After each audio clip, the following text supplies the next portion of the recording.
Welcome, listeners. You are about to hear a captivating tale filled with twists and hidden truths, written and narrated by me, Vincent Gray, exclusively for the Detective Chronicles channel. As you listen, prepare to unravel a mystery where nothing is as it seems and the truth is buried beneath layers of deception. Don't forget to subscribe. This is a story you won't want to miss. Vincent Gray, Sherlock Holmes, the clue hidden in a teardrop. The rain had been falling in sheets, relentless and cold as the carriage trundled through the heart of London, the rhythmic clattering of the wheels against the cobbled streets a faint accompaniment to the crackle of thunder in the distance. The city, in all its grimy industrial grandeur, was shrouded in an almost palpable gloom, the gaslight struggling to pierce the heavy fog that had settled over the rooftops like a blanket. As the vehicle made its way toward Baker Street, the air thick with moisture, the great detective Sherlock Holmes sat in his usual silence, his eyes narrowed, observing the movement of the world outside with a peculiar intensity. The case was not yet spoken of, but Holmes could feel it in the very atmosphere, a subtle tension that stirred his senses. It was a feeling he knew well, one that always heralded the arrival of a mystery worthy of his talents. Inside the carriage, Dr. John Watson glanced at his companion, his gaze lingering on the sharp profile of the man who had become both a friend and a source of endless fascination.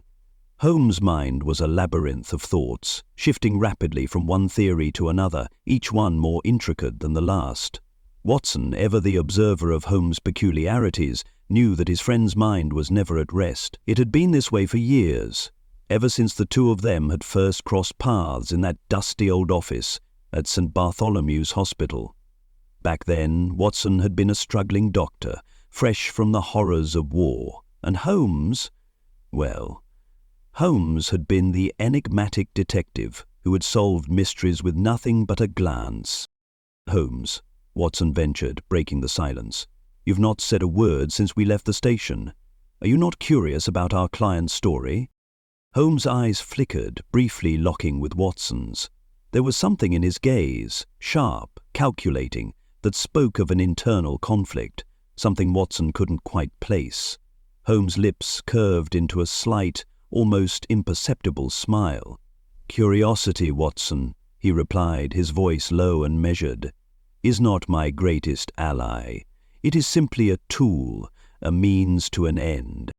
Watson raised an eyebrow, watching as Holmes' hands, pale and long-fingered, clasped together in front of him.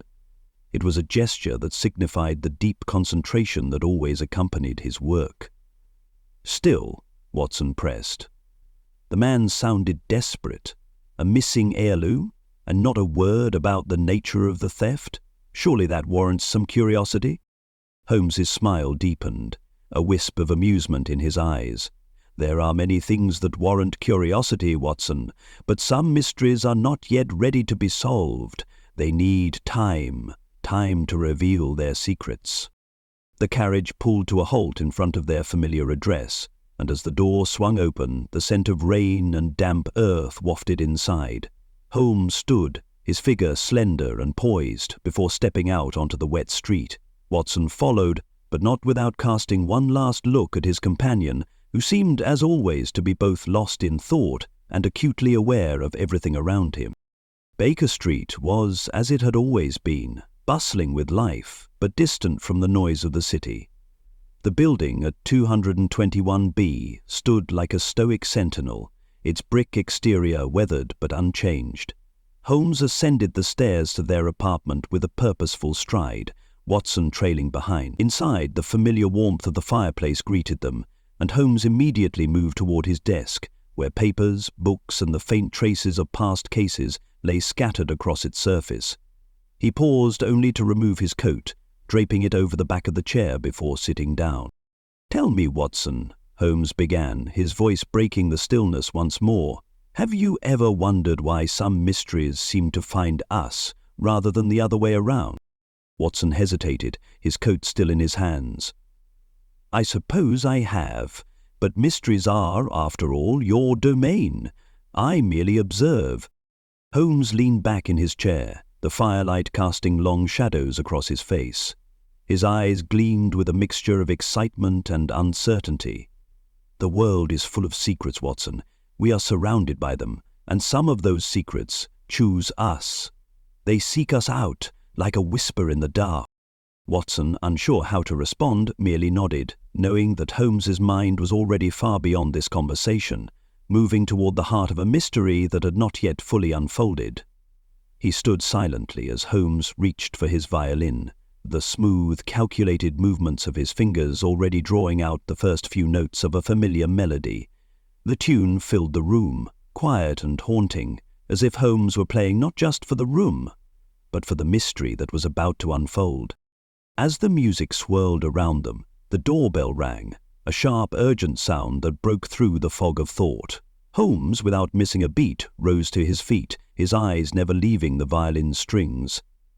"It seems, Watson, that our guest has arrived."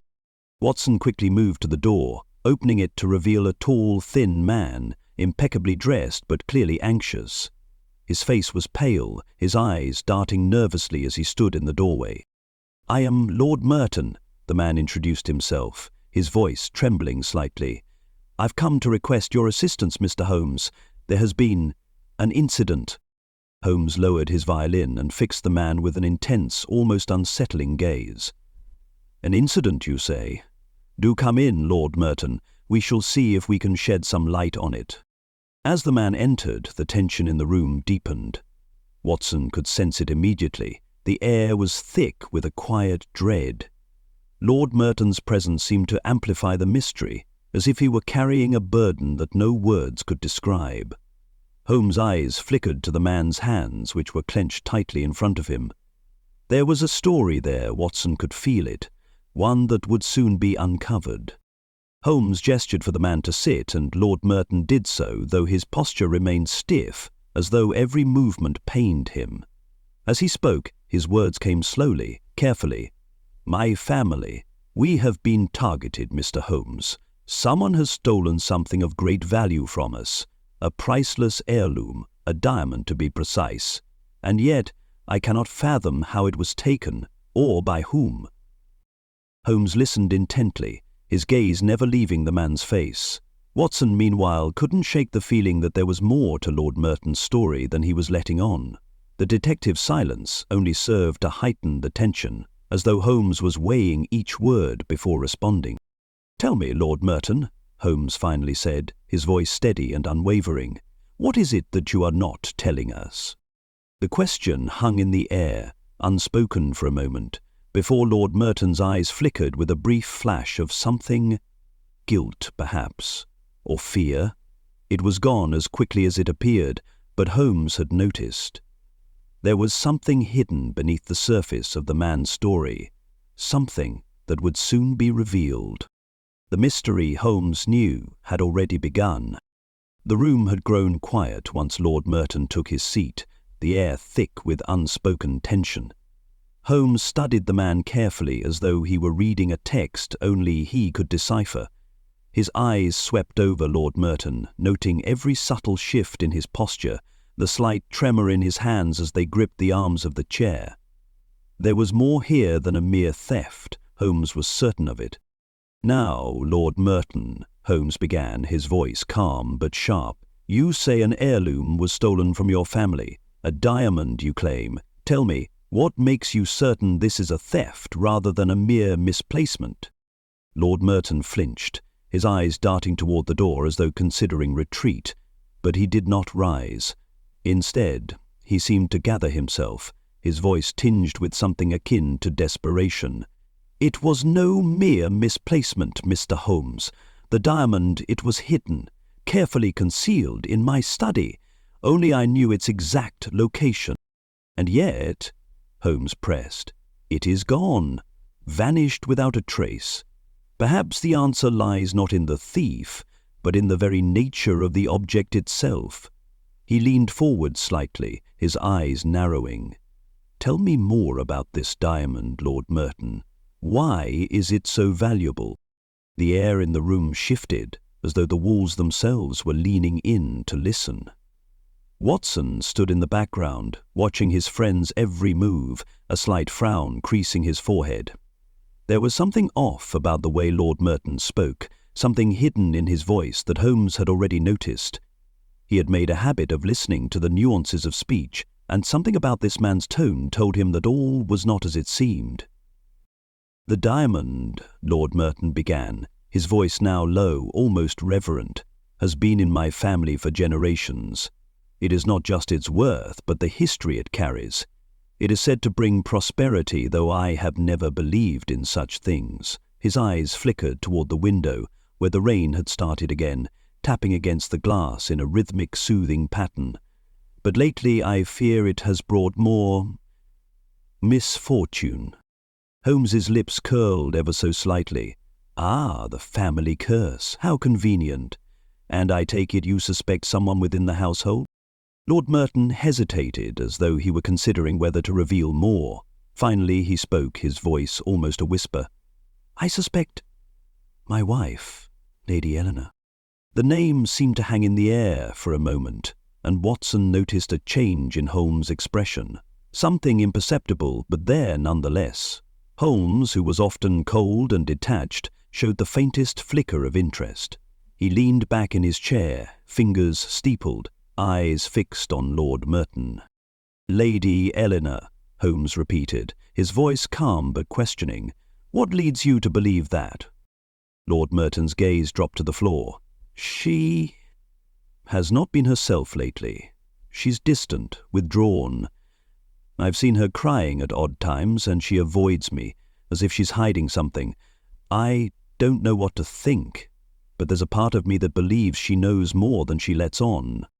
The words hung in the air like smoke, and Watson felt a shiver run down his spine. There was more to this than Lord Merton was letting on, but what exactly it was Watson could not yet say. As Holmes stared at Lord Merton, Watson sensed the detective's mind was already churning, piecing together fragments of information that had been left unsaid. "Very well," Holmes said, his voice resuming its usual crisp tone. "We shall pay a visit to Lady Eleanor, I presume?"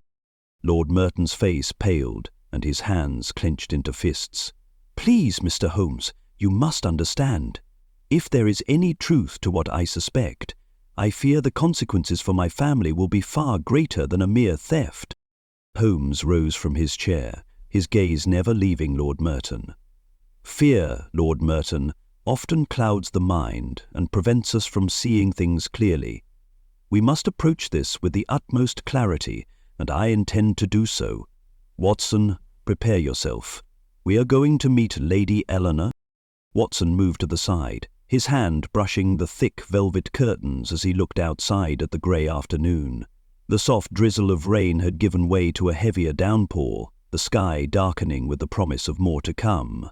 As the detective and his companion made their way toward the door, Watson couldn't shake the feeling that something was terribly wrong, that there was a thread running through this case that would lead them into very murky waters.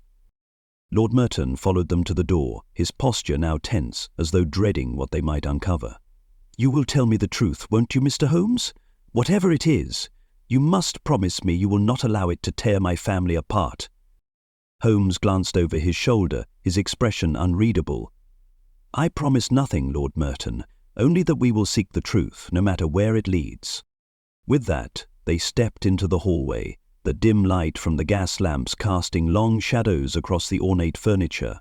As Holmes moved with a purposeful stride, Watson felt the weight of the mystery pressing closer with each passing moment. The rain continued its steady beat against the windows, as though urging them forward, deeper into a web of secrets that had been spun long before their arrival. The grand hallway of the Merton estate seemed to stretch endlessly before them, its polished marble floors gleaming in the dim light, interrupted only by the occasional flicker of candlelight from the sconces that lined the walls. Holmes' footsteps echoed softly as he moved forward, his eyes sharp, constantly taking in every detail of the surroundings.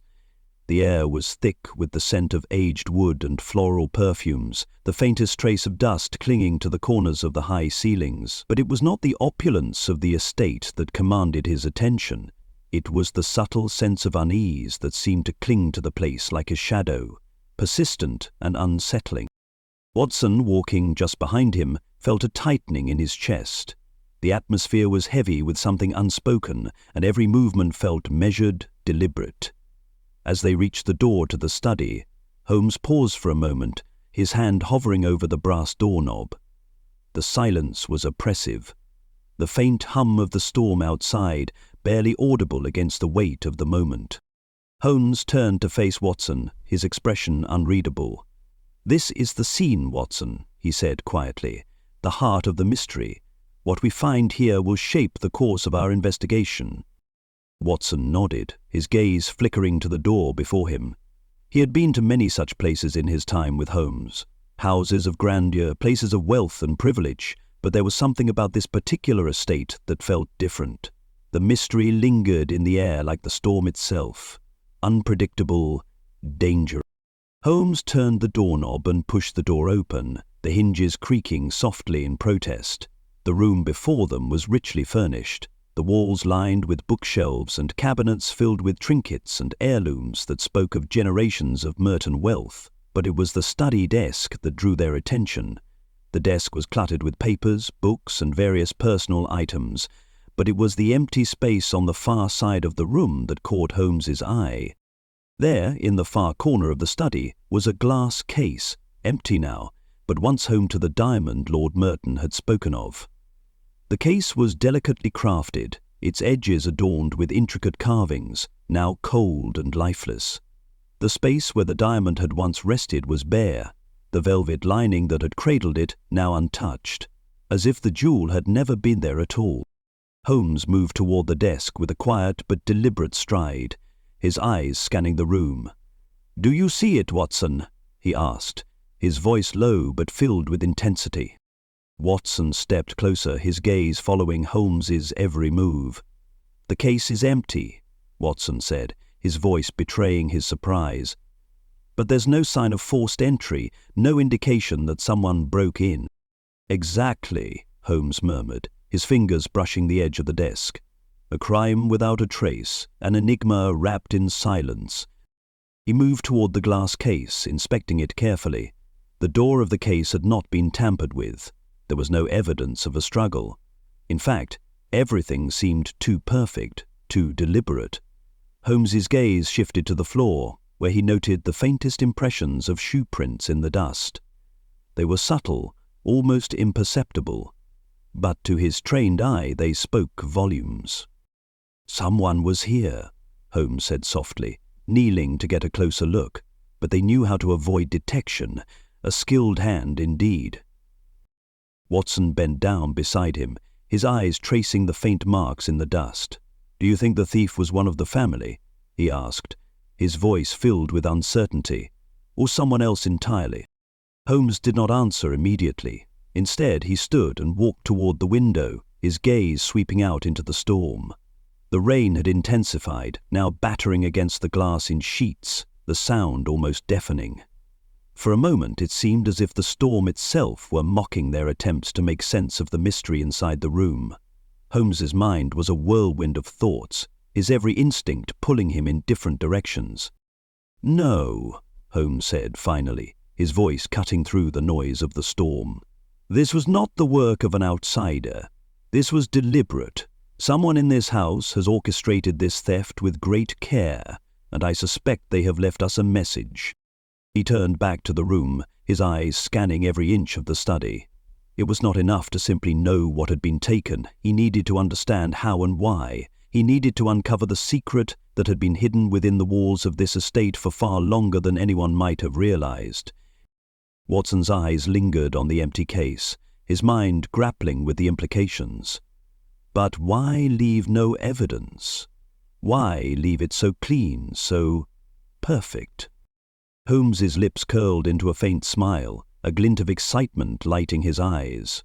"Because, Watson, the best secrets are the ones that are hidden in plain sight, and I believe we have just uncovered the first clue." As Holmes spoke, he reached down to the floor near the desk, where a small, almost imperceptible smudge marred the otherwise pristine surface. It was a tear, no larger than a pinprick, but it was there nonetheless. His fingers hovered over it for a moment, then he slowly stood and turned to Watson, his face unreadable. "Someone was here, Watson, someone who knew exactly what they were doing, and I believe that tear, that single clue, will lead us to the truth." The room fell silent, save for the distant roar of the storm outside.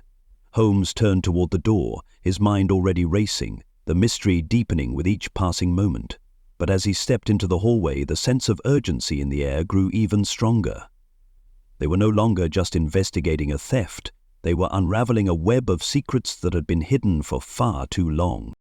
The Merton estate, once serene and tranquil, had transformed into a labyrinth of suspicion, and as Holmes and Watson made their way through the corridors, a heavy silence clung to the air. The storm outside had not abated, its rhythm now in sync with the mounting tension within the house. The sound of rain was no longer a distant presence, a reminder that the world beyond the walls was just as chaotic as the mystery unfolding inside. Every step Holmes took seemed deliberate, and yet the weight of the unknown loomed over them both. Holmes turned to Watson, his voice soft but purposeful. "We have a crime, Watson, but it is not a simple one. The lack of evidence, the perfection of the crime, speaks to something more calculated, more insidious."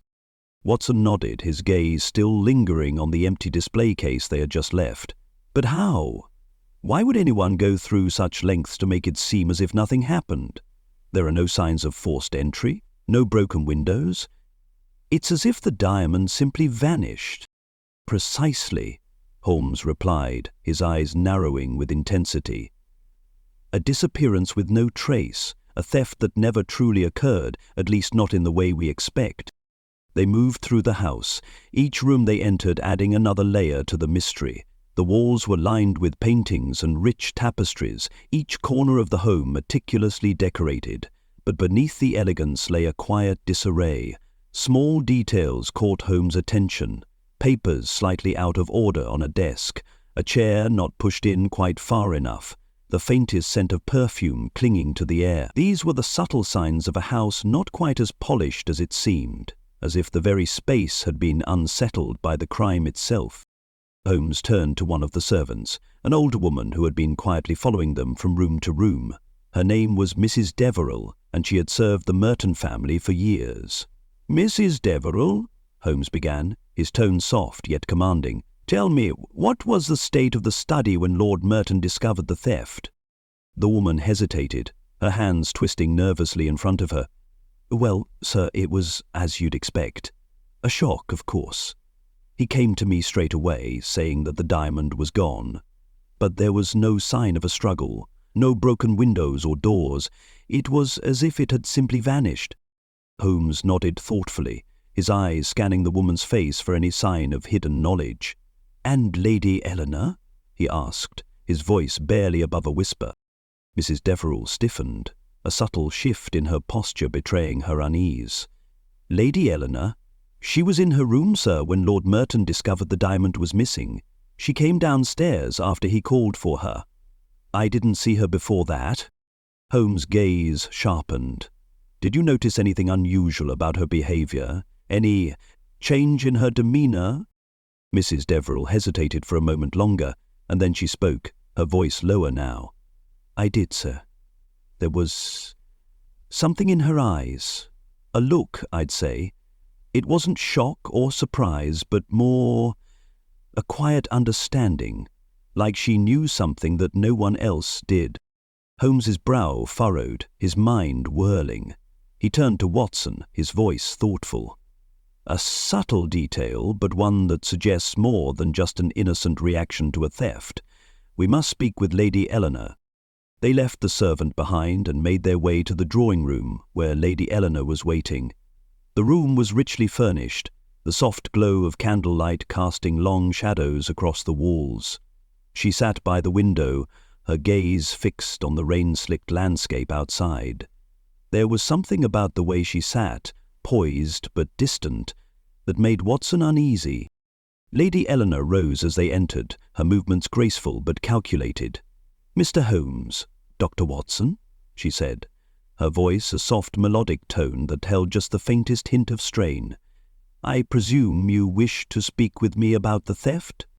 Holmes nodded, his eyes never leaving her face. "Indeed, Lady Eleanor, I have a few questions. Please, tell me what you know about the disappearance of the diamond." She gave a slight nod, but her expression remained carefully neutral. "I know nothing, Mr. Holmes, other than what my husband told me. He called me downstairs and said the diamond was gone, and I was as shocked as anyone else." Her eyes flickered briefly toward Watson and then back to Holmes. "I was in my room, alone. I didn't leave until I came to him." Holmes' gaze was unwavering. "Is that so, Lady Eleanor? You were alone in your room?" She stiffened, just for a fraction of a second, before her demeanor returned to its composed state. "Yes, alone." "And no one came to visit you? No one entered your room during that time?" Holmes pressed, his tone gentle but insistent. Lady Eleanor's eyes narrowed imperceptibly, and she hesitated for a moment too long before replying. "No, I was by myself." Holmes didn't press further, though the brief pause had not escaped his notice. Instead, he moved closer to her, his presence commanding yet subtle. "Lady Eleanor, tell me, do you recognize this?" He held up a small object in his hand, a delicate folded piece of paper that had been tucked into the desk drawer. She glanced at it for a moment, and for the briefest instant, Holmes saw a flicker of recognition in her eyes before she masked it with an impassive expression. "I do not," she said, her voice steady. "What is it?" Holmes didn't reply immediately. He placed the paper back into his pocket, his mind already analyzing the situation. "It appears, Lady Eleanor, that the mystery we are dealing with is far deeper than mere theft. There is a story here, one that remains hidden, just out of reach. And I intend to uncover it." He turned toward Watson, his expression unreadable. "We shall return to the study, Watson. There is more to be learned from the evidence." Lady Eleanor watched them both as they made their way toward the door, her face a study in controlled calm. But Holmes had seen enough. Her actions, her words, they didn't add up. There was something about her presence in this house that felt both too deliberate and too distant. The game was afoot, and she was a key player, whether she realized it or not. The grand drawing room felt colder than it had moments before, as if the very air had thickened with the tension that hung in the space between them.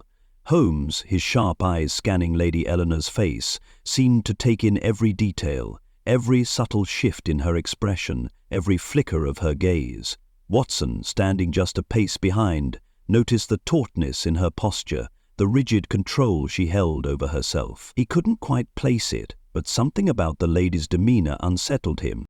Holmes spoke first, breaking the silence with his usual calm precision. "Lady Eleanor, I must ask you to remain where you are for the time being. I need to speak with a few others in the household." Her lips pressed together, and her eyes darted briefly to the door, but she nodded, the stoic mask never wavering. "Of course, Mr. Holmes. You may speak to whoever you wish." Her voice was polite, yet there was an unmistakable edge to it, one that Watson had learned to recognize in his time with Holmes. A sign of concealed tension, perhaps even a thread of fear. Holmes turned to Watson, his gaze flicking toward the hallway beyond. "We must speak with the others. Mrs. Deverell mentioned a number of individuals who were near the study around the time the diamond disappeared. Let's start with the butler, shall we?" As they made their way toward the servants' quarters, the sounds of the storm outside seemed to intensify. The wind howled through the cracks in the old windows, rattling the panes, as if nature itself were conspiring to add its own drama to the unfolding events. The dim glow of the lanterns along the hallways cast long, shifting shadows, creating an atmosphere that was both oppressive and foreboding. The butler, a tall, wiry man named Finch, was waiting for them in the small study he called his own. His hands were folded neatly in front of him, and his face, though composed, bore the subtle traces of nervousness, a tightening around the eyes, a shift in his stance. He was not the kind of man to betray emotion easily, but there was a crack in his demeanor that made Watson wary. "Mr. Finch," Holmes began, his voice soft yet firm, "I understand you were in close proximity to the study when the theft was discovered. Can you tell us what you were doing at the time?" Finch's eyes flickered toward the door, and then he returned his gaze to Holmes, his expression unreadable. "I was in the kitchen, sir. preparing dinner for the family. I didn't hear anything unusual until Lord Merton came in asking about the diamond." "And you didn't hear anything from the study itself?" Holmes pressed, his tone light but sharp. "No sounds of movement, no shuffling of papers, nothing that might suggest someone had entered or exited?" Finch's pause lasted just a fraction of a second too long. "No, sir, nothing of the sort. The study door was closed when I passed by, and I heard no voices, no sounds from within." Holmes gave a small nod, his eyes narrowing slightly as he considered Finch's words. Watson, ever the observer, noted the butler's unease, though his outward appearance remained calm. It was difficult to tell whether this man was simply a servant caught in the midst of a house full of turmoil, or if he was concealing something more sinister. "Interesting," Holmes murmured, mostly to himself. He turned to Watson, then back to Finch. "And when you went to check the study, what did you find?" "I found Lord Merton standing by the desk, looking distressed, as you would expect," Finch replied, his tone even. "He called me in, and that's when he told me the diamond was gone." Holmes nodded again, his eyes sharp with an unspoken thought. "Thank you, Mr. Finch. That will be all for now." The butler gave a small bow, then retreated into the shadows of the small room, his hands still folded tightly in front of him. As Holmes and Watson stepped back into the hall, the sense of unease grew thicker, almost palpable. The investigation was slowly unfolding, but something was not right. There were too many inconsistencies, too many moments where people had behaved in ways that did not align with what they were saying. "Watson," Holmes began, his voice low, "do you see it? The butler's account doesn't quite add up. He claims to have heard nothing from the study, but we know the room is not soundproof. Even the faintest movement would have made a sound. He's lying, or at the very least, withholding something." Watson thought for a moment, his brow furrowing. You think he's involved?" "I do not know yet," Holmes replied, his eyes distant as if already running through the possible scenarios. "But his behavior, his reticence, it all suggests that he knows more than he is letting on. We need to speak with others, to gather more pieces of this puzzle." Their footsteps echoed down the hall as they moved toward the next destination, the guest room where Charles Merton, the brother of Lady Eleanor, was staying. The atmosphere in the house had grown heavier with each passing moment, and Watson could not shake the feeling that they were on the brink of discovering something far darker than a simple case of theft. As they reached the door, Holmes paused, turning to Watson. "Remember, Watson, appearances can be deceiving. The truth often lies beneath the surface. We must dig deeper, beneath the masks these people wear." Watson nodded, feeling the weight of Holmes's words. "Indeed. But where does that leave us?" Holmes smiled faintly, his eyes glinting with the excitement of the chase. "It leaves us with a mystery that is far from solved. And that, my dear Watson, is where the fun truly begins." The thickening fog of suspicion seemed to wrap itself more tightly around the Merton estate with every step Holmes and Watson took. The house, once a symbol of privilege, had become a maze of half-truths and carefully constructed facades, each person hiding something just beneath the surface. The quiet rustling of the leaves outside, battered by the fierce wind, added an eerie backdrop to the proceedings, as if nature itself was bearing witness to the unraveling mystery inside. Holmes and Watson stood before the guest-room door, a faint sound of movement coming from within. The air outside had turned colder, the dampness seeping into their bones as the storm continued its relentless assault on the estate. Holmes knocked once, sharply, before stepping back. His eyes, dark and unreadable, never left the door. He was already thinking, already piecing together fragments of information that didn't seem to fit. The door swung open, revealing Charles Merton. He was a tall man, his face angular, sharp in a way that made him seem both elegant and slightly unsettling. His attire was immaculate, his posture poised, but there was something about the way his eyes flitted between Holmes and Watson that spoke of unease. Holmes took a moment to study him, noting the faintest flicker of tension in the man's jaw. "Mr. Merton," Holmes began, his voice smooth and controlled, "I trust we are not disturbing you?" Charles's smile was polite but strained. "Not at all, Mr. Holmes. Please, come in. I was expecting you." As they stepped into the room, the atmosphere seemed to change subtly. It was richly furnished like the rest of the house, but there was an air of discomfort that clung to the space, as though it had been recently disturbed. Charles gestured to a chair near the fireplace, where the faint glow of embers cast long, flickering shadows against the walls. The room was warm, but the heat did little to dispel the tension. "I understand you were among the first to be notified of the theft," Holmes continued, his tone unchanging. "Tell us, what did you make of it when Lord Merton discovered that the diamond was gone?" Charles sat down slowly, his fingers tapping lightly against the arm of the chair. "I was surprised, naturally. A diamond of such value simply disappearing. It's unsettling. But to be honest, I wasn't as shocked as one might expect." He paused, his eyes shifting toward the window as if the storm outside could provide some answer. "It's not the first time something like this has happened in our family." The words hung in the air, and Holmes leaned forward ever so slightly, his curiosity piqued. "What do you mean, Mr. Merton? Have there been other incidents?"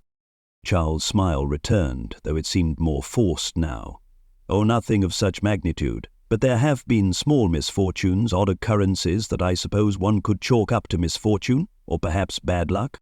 Watson, who had been listening intently, exchanged a glance with Holmes, who seemed to be savouring the puzzle unfolding before him. There was something about Charles' manner, his almost nonchalant attitude toward the theft, that didn't sit right. "And what of your sister, Lady Eleanor?" Holmes asked, his voice smooth as ever. "What was her reaction when she was informed of the theft?" Charles' fingers stilled, his eyes narrowing just a fraction. The briefest flash of something, suspicion perhaps, or frustration crossed his features. Eleanor, well, as you might imagine, she was upset, but she didn't show it as much as one would expect. She's always been more composed than the rest of us. Holmes raised an eyebrow. "More composed, you say? And that is unusual?" Charles hesitated, his gaze flickering to the door as though considering whether to say more. Finally he leaned back in his chair, his expression guarded. "Yes, I suppose it is. Eleanor has always been the calm one, but you should know, Mr. Holmes, that our family has a complicated history. Not everything is as it seems." The mention of complicated history was enough to catch Holmes' attention. He leaned forward slightly, the faintest glimmer of curiosity in his eyes. "Complicated in what way, Mr. Merton?" Charles stiffened, his gaze dropping to the floor for a moment. When he spoke again, his voice was quieter, almost a whisper. "There have been disagreements in the past. Disagreements over money, over the family's fortune, but that's all in the past now. Or so I thought." Holmes studied him, the silence in the room growing heavier. "I see. So there are tensions between you and your sister, perhaps?" Charles's eyes flashed, and for a moment his control slipped, revealing a hint of bitterness that he quickly masked. "Tensions, yes, but not in the way you might think. Eleanor and I have always had different views on how things should be run. She's much more focused on appearances, on keeping up with the family legacy. I, on the other hand, am more practical. I don't care much for the old ways." Watson's mind raced as he absorbed this new information. There was more to this than a simple theft, more to the family dynamic than they had initially realized. It was becoming clearer that the Merton family was fractured, held together by the thinnest of threads. Holmes broke the silence, his voice low and thoughtful. "You mention appearances, Mr. Merton. Is that the only thing that divides you and your sister, or is there something more at play here?" Charles stiffened again, his hands clenched tightly in his lap. "I don't know what you're implying, Mr. Holmes," he said sharply. "I simply want to know who stole the diamond and why. My sister, my father, and the entire family, none of us deserve this." Holmes didn't respond immediately. Instead, he studied Charles for a moment longer, taking in the subtle signs of discomfort, the rigidity in his posture, the tightness around his eyes. There was something more here, something buried beneath the surface, but Holmes knew better than to push too hard. Not yet. "Thank you for your time, Mr. Merton," Holmes said, rising to his feet. "We will speak again soon, I'm sure." Charles stood as well, his movements stiff. "Of course, Mr. Holmes. I'll be here when you need me." As Holmes and Watson made their way to the door, Watson felt the weight of the conversation settling in his chest. Charles Merton's words had been carefully measured, but it was clear that something was being concealed. Something that tied him more deeply to the mystery than he was letting on. Holmes paused in the doorway, glancing back at Charles. "Mr. Merton," he said quietly, "one last question. Have you heard anything about your sister's whereabouts recently? Anything unusual?" Charles' eyes flickered, but he quickly recovered. "No, nothing at all. But you should speak to Eleanor if you wish to understand her better." Holmes nodded, his face unreadable. "We shall, Mr. Merton. We shall." Holmes stood in front of the fireplace, his back to the room as he stared into the flickering flames. The crackle of the logs was the only sound in the room, filling the space with a strange sense of stillness.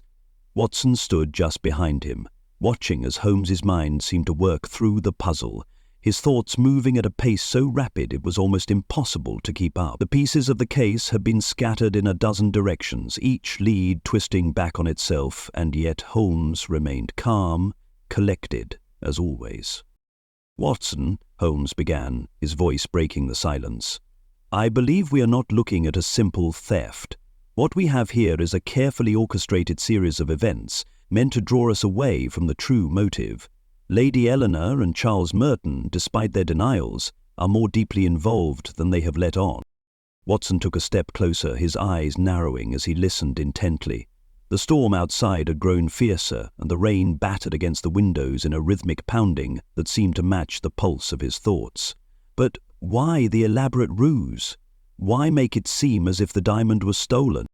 Holmes turned to face him, his eyes gleaming with the intensity of someone who had already connected the dots. "The theft was never the true objective, Watson. The diamond, in all its value, is a mere distraction. The real crime lies beneath the surface, hidden within the family's fractured dynamics." Watson took a moment to absorb this, his gaze flickering to the darkened windows, where the storm's fury outside seemed to mirror the conflict inside the house. The Merton family was rife with tension, but what was the true source of it? Was it simply wealth and inheritance, or was something deeper at play? "You think the theft is just a cover?" Watson asked, his voice tinged with uncertainty. "A way to hide the true motive behind a simple crime?" "Exactly," Holmes replied, his tone unwavering. "If we take the theft at face value, we risk missing the deeper significance of the event. Consider the family's history, Watson. The Mertons are a family divided by wealth, by old grudges, by secrets too dangerous to surface." Holmes moved toward the desk, his fingers lightly tracing the surface of a nearby book, as if the simple act of touching the object would unlock some hidden truth. Lady Eleanor's coldness, her detachment, it's not just a sign of composure, it's a shield. She hides something far more important than the theft of a diamond. Charles, too, is hiding his true intentions behind that thin veneer of charm and sophistication. Watson stepped forward, his brow furrowed in thought. "You think the two of them are working together?" Holmes paused, his eyes dark with concentration. "No, Watson. I believe they are working against each other.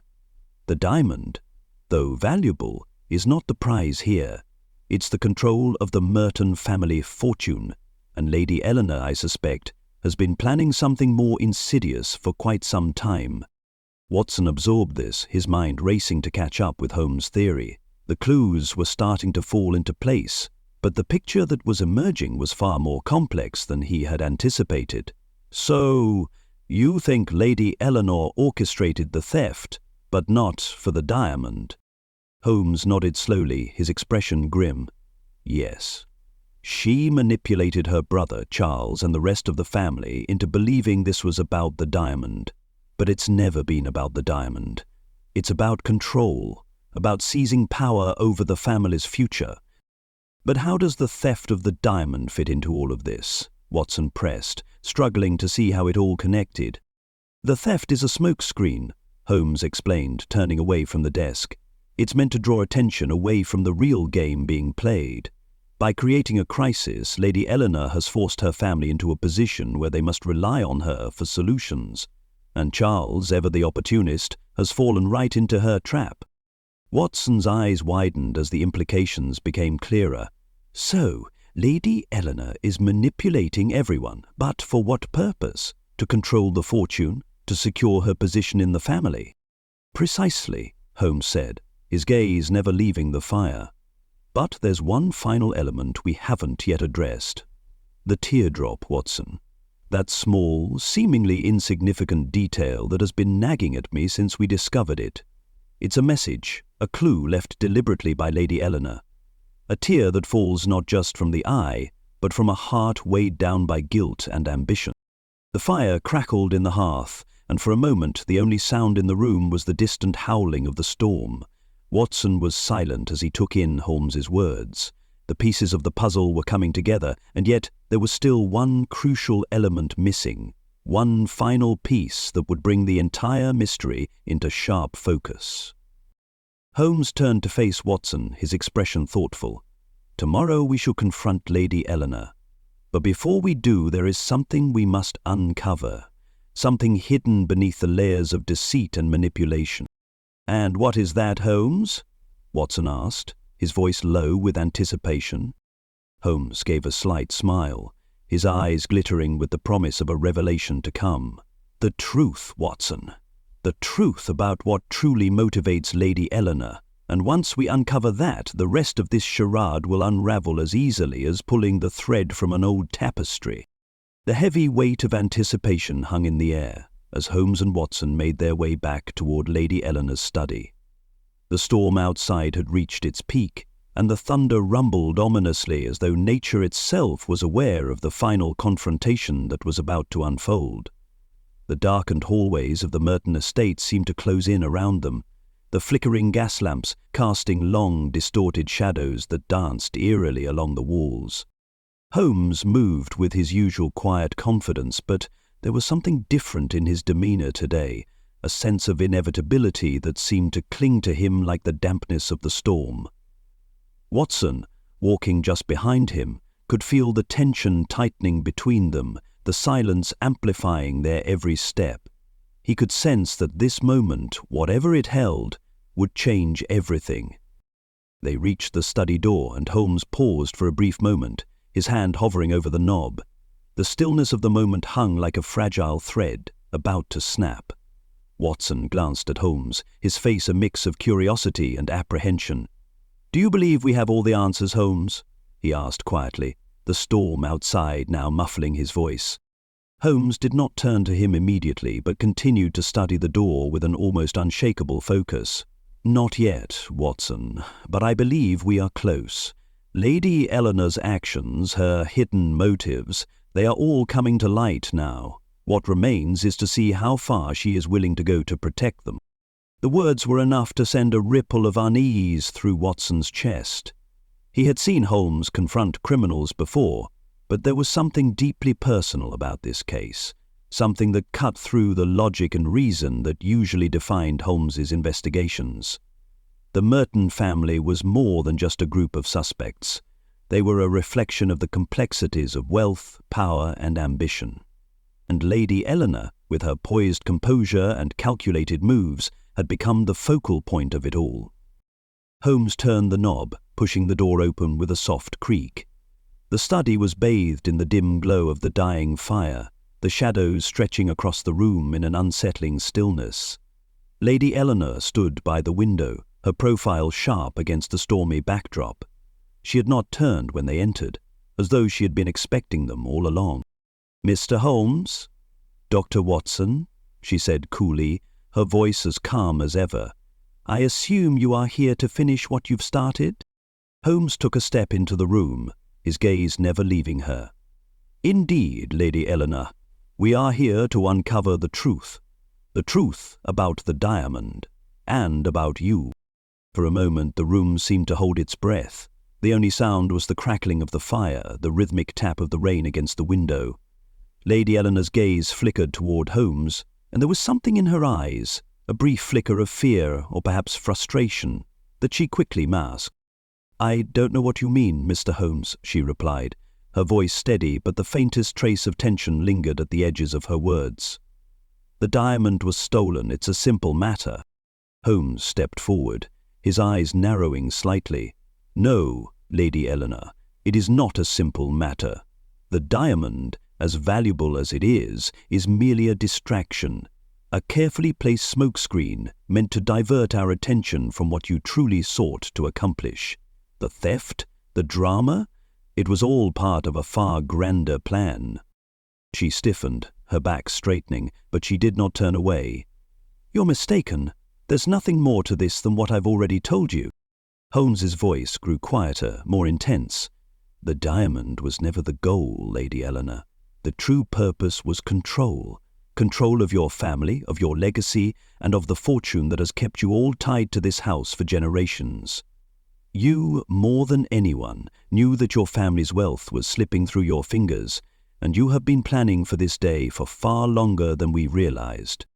Lady Eleanor's composure remained, but there was a slight tremor in her hands as they clenched at her sides. She turned then, slowly, her eyes cold and calculating as she fixed them on Holmes. "You don't understand, Mr. Holmes. You think this is about the money, about the diamond, but you are wrong. It is about survival, the survival of this family, of everything we've built over the years." Holmes stepped closer, his face hardening. "And so you thought that the only way to secure your position was to manipulate the people closest to you, to stage a theft, and to force the others into submission. But in doing so, Lady Eleanor, you failed to consider one thing." She met his gaze, her lips curling into a thin smile. "And what is that?" "You underestimated me," Holmes said, his voice cutting through the tension like a blade. "You thought you could deceive me, that you could distract me with your games. But I see the truth. The diamond, the theft, the false crisis, it was all a calculated attempt to destabilize your family, to create a power vacuum that only you could fill." For the first time, Lady Eleanor's mask cracked, and something like desperation flickered in her eyes. She took a step back, her voice trembling with barely contained emotion. "You don't know what it's like, Mr. Holmes, to be in a family that is slowly crumbling from the inside out, to be forced into a position where everything you've ever known, everything you've ever worked for, is slipping away." The weight of her words hung in the air, and for a brief moment Watson could see the raw vulnerability beneath the calculated exterior. But Holmes, ever the pragmatist, did not waver. His gaze was unrelenting. "No, Lady Eleanor, I do not know what it is like, but I do know this. There is no justification for manipulation, for lies, for the destruction of those closest to you. Your actions have led to nothing but pain, and you are no closer to your goal than you were when you began." The silence that followed was thick, almost suffocating. Lady Eleanor, her face now pale and drawn, seemed to deflate before them. The fire crackled in the hearth, the only sound breaking the stillness. Finally she spoke, her voice quieter now, tinged with defeat. "What do you intend to do, Mr. Holmes?" Holdswell stood tall, his expression resolute. "You will face the consequences of your actions, Lady Eleanor. The truth has been revealed, and the family will know it. What you have done can no longer be hidden." For a long moment there was only the sound of the storm outside, the distant rumble of thunder underscoring the gravity of the moment. Lady Eleanor's eyes, now empty of her earlier defiance, seemed to reflect a quiet acceptance. Holmes turned to Watson, his eyes dark and unreadable. "It is over." As they left the study, the storm outside finally began to subside, the quiet after the storm settling over the estate like a blanket. Holmes had solved the mystery, but in doing so he had uncovered something far more complex, a tale of ambition, manipulation, and the cost of power. The Merton estate, once cloaked in the thick fog of mystery and tension, now felt quieter, hollow almost, as if the very walls had exhaled a sigh of relief. The storm outside had passed, leaving only the faintest traces of rain on the windows, the world outside bathed in the soft light of dawn. Inside the house, there was a profound stillness, a feeling that things had shifted irrevocably. Holmes and Watson stood in the drawing room, the fire still crackling faintly in the hearth. The morning light filtered through the tall windows, casting long, delicate shadows across the floor. The air, once thick with suspense, was now heavy with the weight of revelation. The mystery was over, but its consequences were far from resolved. "Well, Watson," Holmes said, breaking the silence, his voice calm but carrying a trace of something else, something deeper. "It seems we have come to the end of the road, at least as far as Lady Eleanor is concerned. She will face the consequences of her actions, and the family will learn the truth." Watson nodded, his expression thoughtful. "Yes, but it's not just about the diamond, is it, Holmes? It's about everything that led up to it, the manipulations, the deceit. It's all so much more than a simple theft." Holmes's gaze flickered toward the window where the last remnants of the storm were being swept away by the morning light. "Indeed, it's always more than that, Watson. People are not as simple as their actions might suggest. There is always something beneath the surface, something darker. Lady Eleanor's need for control, her fear of losing everything, those were the driving forces behind her actions. The diamond was merely a tool, a means to an end." Watson sighed, running a hand through his hair. "And the rest of the family? What happens to them?" Holmes glanced at his companion, his face unreadable. "Lord Merton will face his own reckoning, perhaps not for the theft itself, but for his inability to see the truth in his own home. He was blinded by his own need to maintain appearances, to hold on to a family legacy that was already unraveling." "And Charles?" Watson asked, his voice tinged with curiosity. "Do you think he had any idea about Eleanor's plan?" Holmes' lips curved into a faint, almost imperceptible smile. "Charles, like his sister, is motivated by power, but he lacks her subtlety. He is a man of action, driven by his desires, but even he could not see the full extent of Eleanor's machinations. He was, as it were, a pawn in her game. A very willing pawn, I should add." A faint but knowing look passed between them. Watson had often marveled at Holmes' ability to see the subtle shifts in human behavior, to understand the motivations that lay just beneath the surface. In this case, the puzzle had been more than just a theft. It had been a study of the human condition, of the lengths to which people would go to protect themselves, to secure their power, and to hold on to their illusions. The door to the room creaked open, and a figure entered. Lord Merton, his face pale but composed. He stood in the doorway for a moment, his eyes flicking toward Holmes, then to Watson, before finally speaking. "Mr. Holmes, Dr. Watson," Lord Merton said, his voice tinged with both gratitude and resignation. I wanted to thank you. What you've uncovered, it has been a shock. But I suppose I knew deep down that something was wrong. I should have seen it sooner." Holmes nodded but said nothing, his expression neutral. Watson, however, felt a pang of sympathy for the man. He had been blinded by his own pride, too consumed by the legacy of his family to see the truth in his own home. It was a lesson in human frailty, one that Watson knew all too well. "You'll face the consequences of your family's actions, Lord Merton," Holmes finally spoke, his voice firm but not unkind. "The truth is out now, and there will be no escaping it. But perhaps in time, your family can rebuild from the wreckage of this deception." Lord Merton's shoulders sagged slightly, as if the weight of the truth had finally sunk in. "Yes," he said quietly, "perhaps, but I fear it will never be the same. The damage has been done, and the trust that was once the foundation of this family has been shattered." There was a long silence, the kind that often follows a confrontation, when all that remains is the quiet aftermath. Lord Merton, as if sensing that there was nothing more to say, nodded slowly and left the room. His departure left an uncomfortable stillness in his wake, one that seemed to linger in the space they had once shared. Holmes turned back to the window, his gaze distant. The early morning light was beginning to brighten, but the shadows still clung to the corners of the room, as if the past could not be fully erased by the promise of a new day. "Watson," Holmes said, his voice soft, almost contemplative, "I sometimes wonder whether the world is capable of truly learning from its mistakes. We uncover the truth, and yet the cycle continues. People repeat their errors, driven by the same fears, the same desires." Watson looked at his friend, sensing the undercurrent of weariness in his words. Holmes had always been a man of logic and reason, but even he could not escape the darker truths that lay beneath the surface of the human soul. "I suppose," Watson said quietly, "that it's not about preventing mistakes. It's about how we choose to face them when they arise." Holmes turned to him, his expression softening for the briefest of moments. "Perhaps you're right, Watson, but it does little to ease the burden of seeing the same patterns repeat themselves."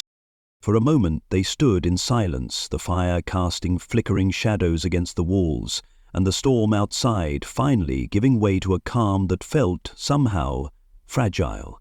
The mystery was over, but its aftermath lingered, as it always did.